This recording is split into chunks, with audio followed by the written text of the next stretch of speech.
Carolyn Carpenter was one of the first Carol Emmott Fellows, and I followed her career from Duke to Centara to Johns Hopkins, where you are currently president of the National Capital Region and responsible for all Johns Hopkins delivery of care in the Washington, D.C. region.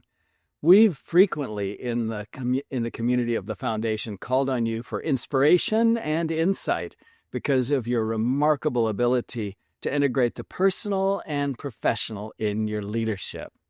Now, you've been a Carol Emmott Fellow and member of the Fellows Network since the beginning. In fact, before the beginning, as I think about the kind of bumpy road of getting the Fellows Network off the ground.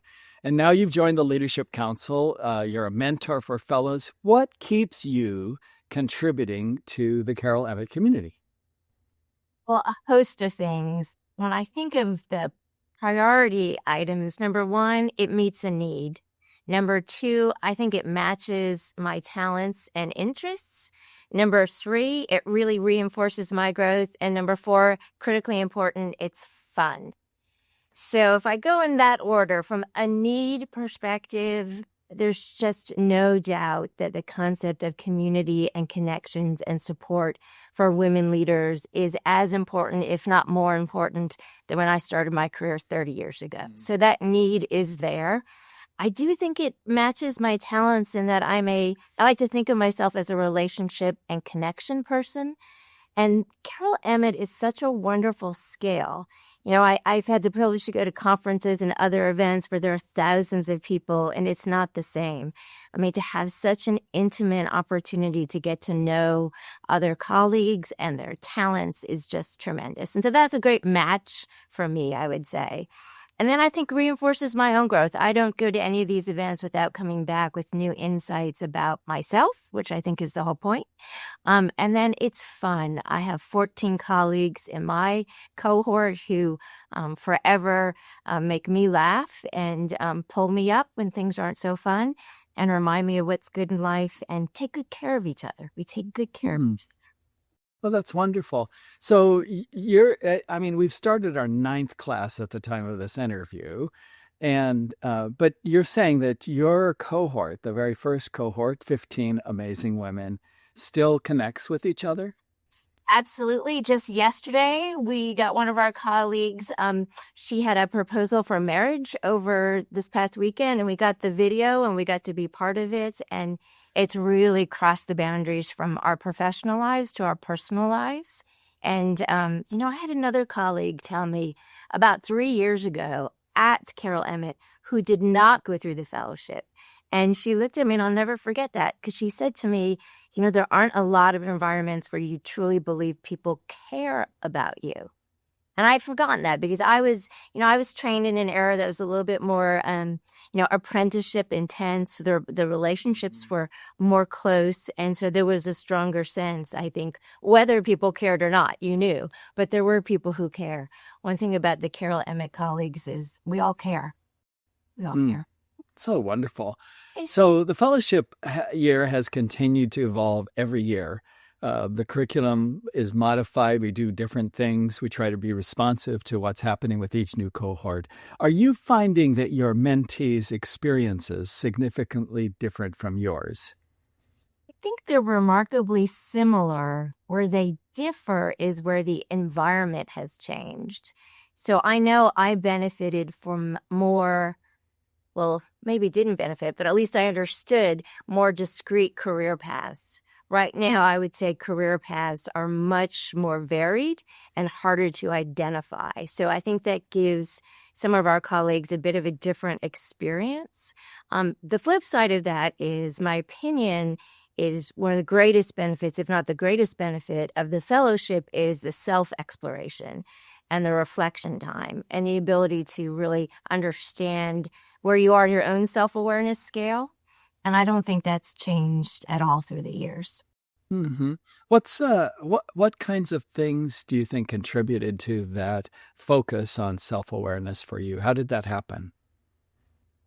It's forced reflection time that we actually get together for these convergences.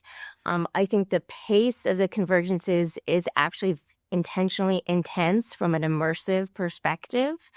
I think isolation from some of your other stressors is helpful as well, to be honest with you. And then the material itself. Certainly we had, a vast amount of material during the fellowship where you could figure out what resonated with you personally and where you were in your own timeline and progress that you could really latch onto and get something from. Oh, that's helpful.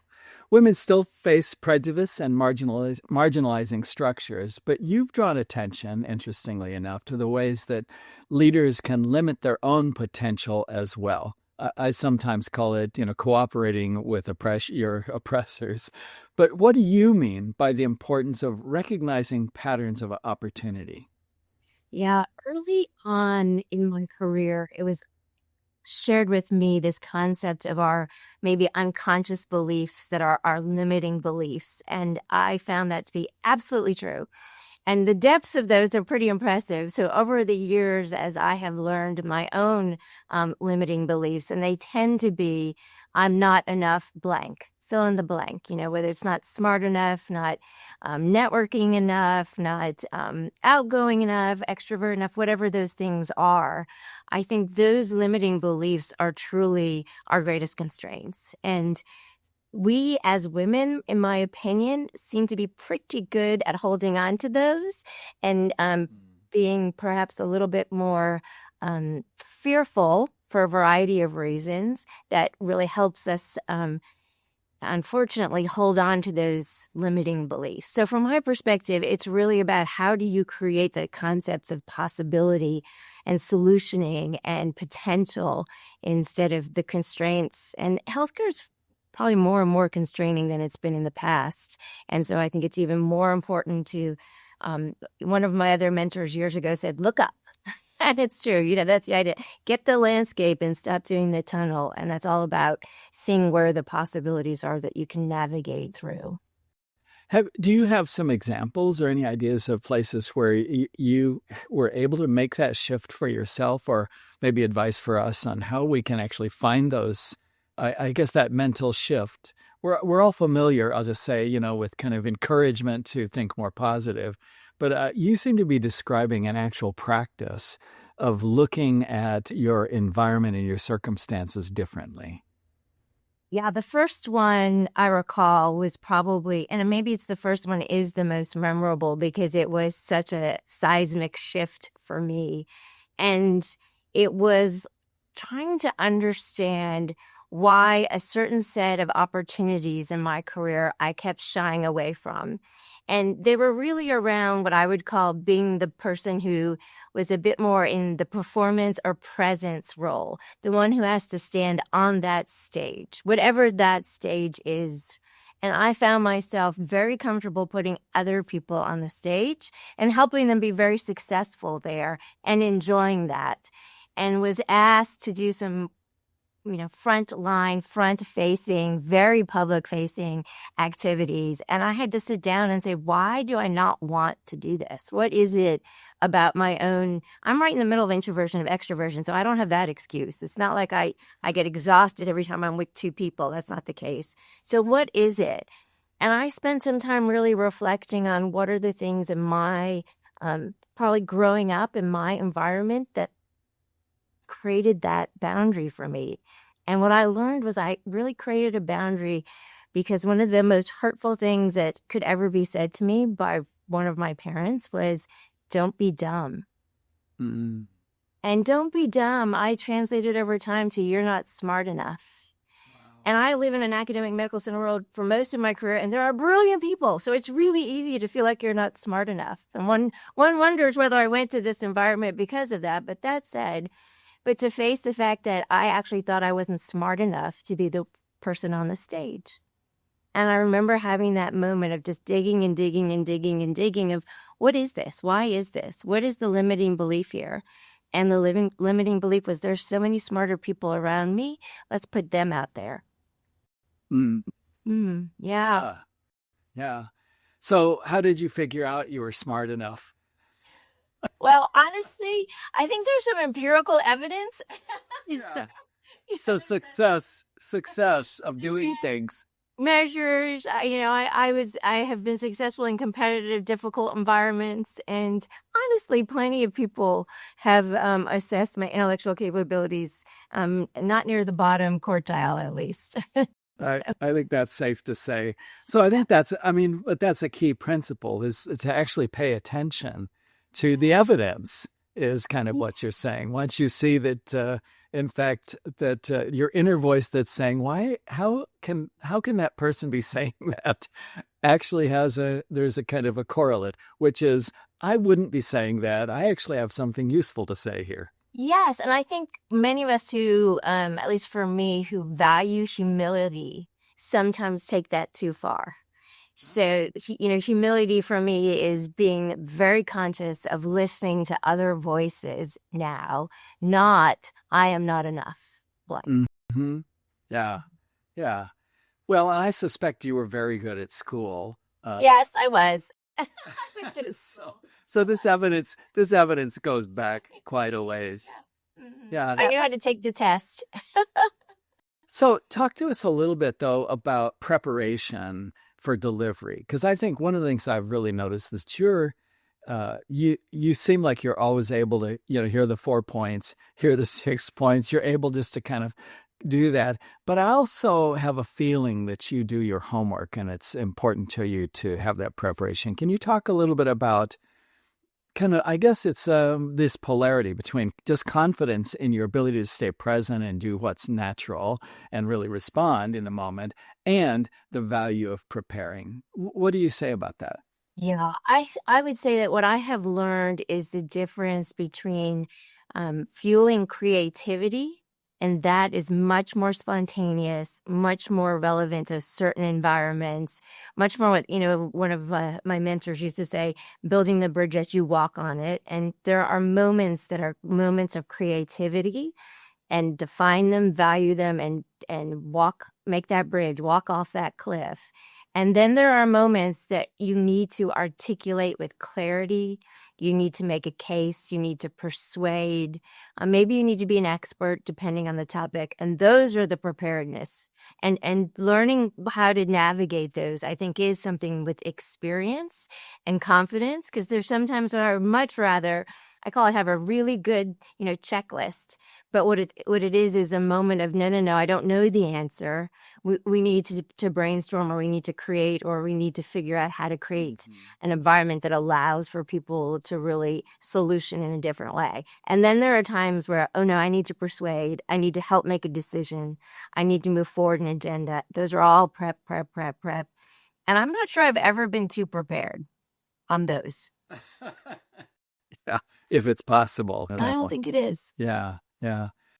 I was thinking about how this fits with, from the beginning, one of the things I've valued about you is you're very straightforward and not afraid to call people to account, having been called to account by you myself on occasion.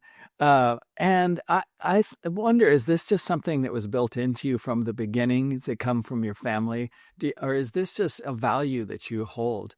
And I will add to that, you're very often in politically sensitive circumstances as a leader in healthcare.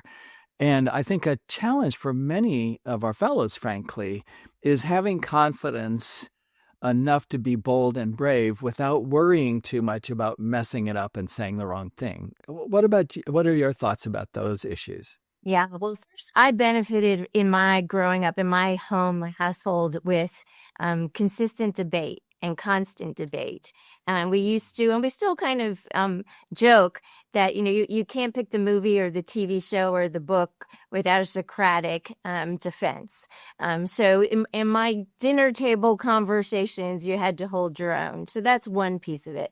I would say later in life, probably late teenage into 20s, I learned how to be kind with confrontation, because there was an awful lot of lack of kindness in my environments around confrontation. And that's where that value piece came in. So I think I was trained and lucky to be trained to some degree and then really noted that my value of kindness really needed to be superimposed on that.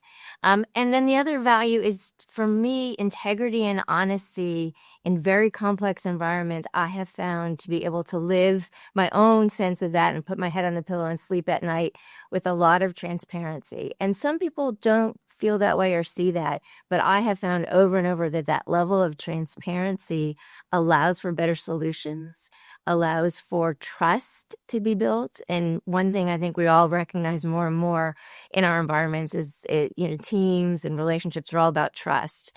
So that kind of transparency has really encouraged and nourished trust. And then I would say, if I live in different environments. I've been in a very confrontational work environment, and I've been in a very confrontational averse environment. And I find that the averse environment is equally unproductive and takes an awful lot of time to get to a decision. And the brightest ideas are harder to pull out.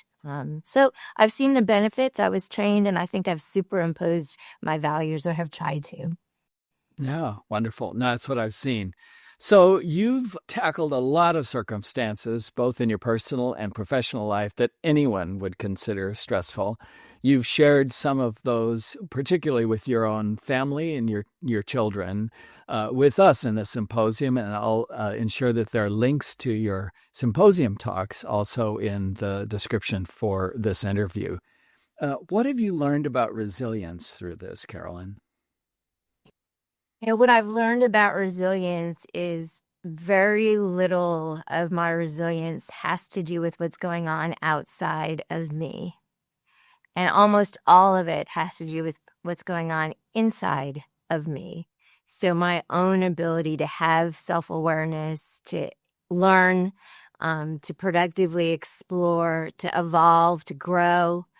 That's where resilience I have found over and over. And I will tell you right now, in the chaos of our current environment, I've been reminded of that more and more, and have had to be more intentional about finding those spaces where I can listen to myself. Yeah.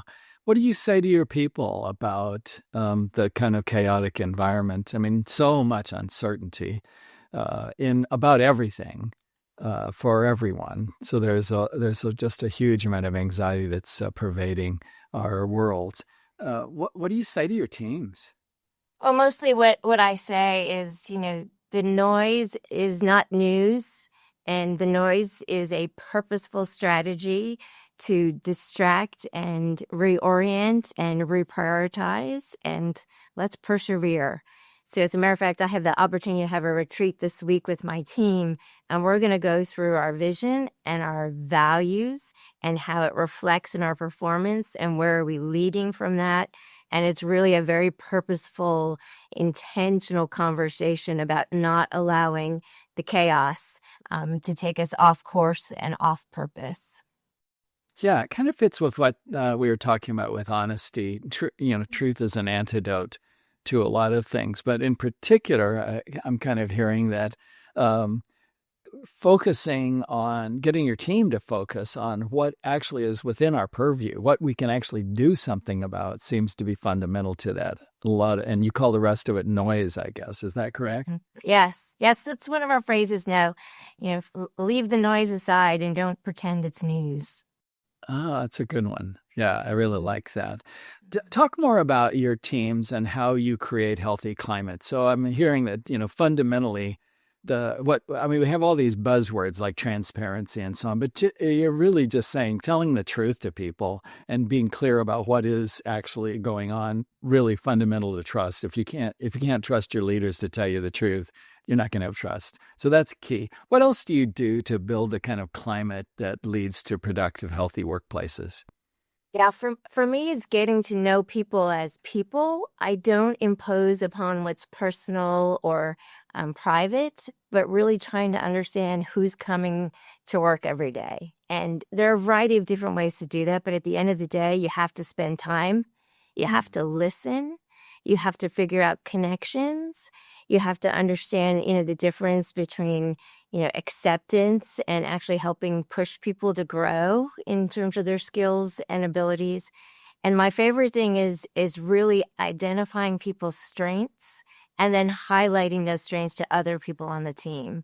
I'm often privileged later in my career to actually hire to the team, and then that lets you create those diverse strengths, which make for great teams.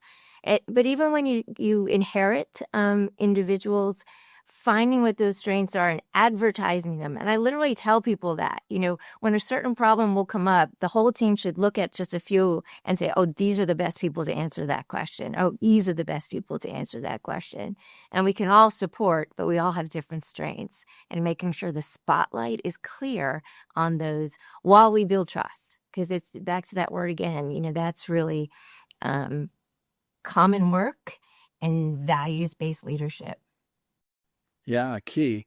Well, this phrase DEI has taken a lot of hits in the political environment of right now. Sure. But I'm hearing you say, if we could get beyond some of the slogans, diversity is just richness of different, people bringing different things to the table. Is that, am I hearing That's you properly? exactly right. That's exactly right. And it's so fun when people's abilities, skills, interests are different, because that's when creativity actually hits a tie and the best solutions happen. Mm-hmm. Yeah. Well, and obviously people have to feel like you care about that. So that's the function of the leader, I think, probably more than anything else. Do you see your role as the leader of teams? So, well, maybe let me back up. What's the leader of a team supposed to be doing here? What do you think they contribute to the team? You've emphasized quite neatly, everybody has stuff to contribute. What's the leader supposed to contribute?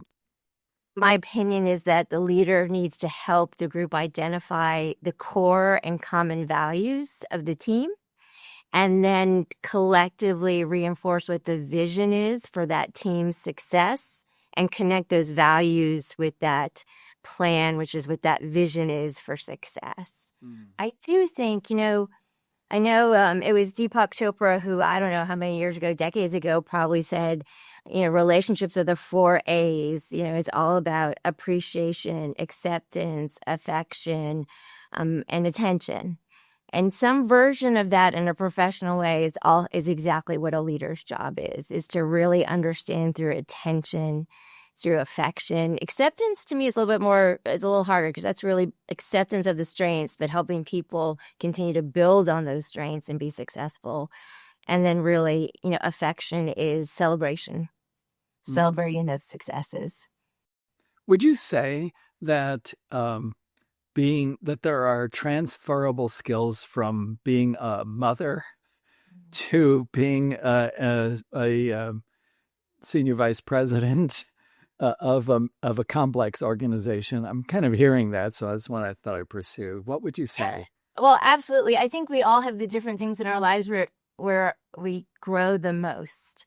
I grow and have grown the most as a parent. I have found that a lot of those challenging, limiting beliefs, a lot of the fear, if many times, many of us who are successful see control as an avenue to success, and parenthood will teach you immediately that is inaccurate.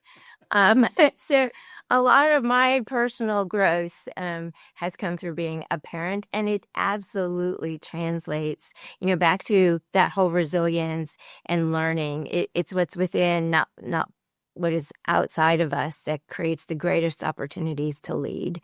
And for me, certainly being a parent has been that one over and over again. That's wonderful. I wonder, so you're much more than a leader at Johns Hopkins and in healthcare generally, and you're also a mom, but there are other interests I'm sure you have. Are there things that you kind of wish people would get into conversation with you when we've done enough on leadership? It's a great question. I think reading, and I don't mean just reading for work. I have explored so much more in my last decade. Reading for resilience, reading for entertainment, reading for relaxation. And I hear an awful lot about the good workbooks, the books that can help you learn in your career. But I usually have to find from non-work colleagues, okay, what's the latest, detective series I should be reading about? What's the latest, or lately I've watched some TV, which I haven't much before, but asking folks about, what are some good streaming series, things like that. And I'm a little behind. I think most of my colleagues have been doing this for years. Well, I wish that were true, but I think unfortunately that's not true. They're not doing it either because I talk to an awful lot of colleagues. But I think it's rich. Again, to maintain your humanity, you have to have some connection with something besides your specific job responsibilities. And I think you actually manifest that quite nicely. It's been a delight, Carolyn. Thank you so much for joining us. And we'll look forward to sharing this conversation with others as we go forward. So have a great day. And thank you for being with us in the Treasure Hunt.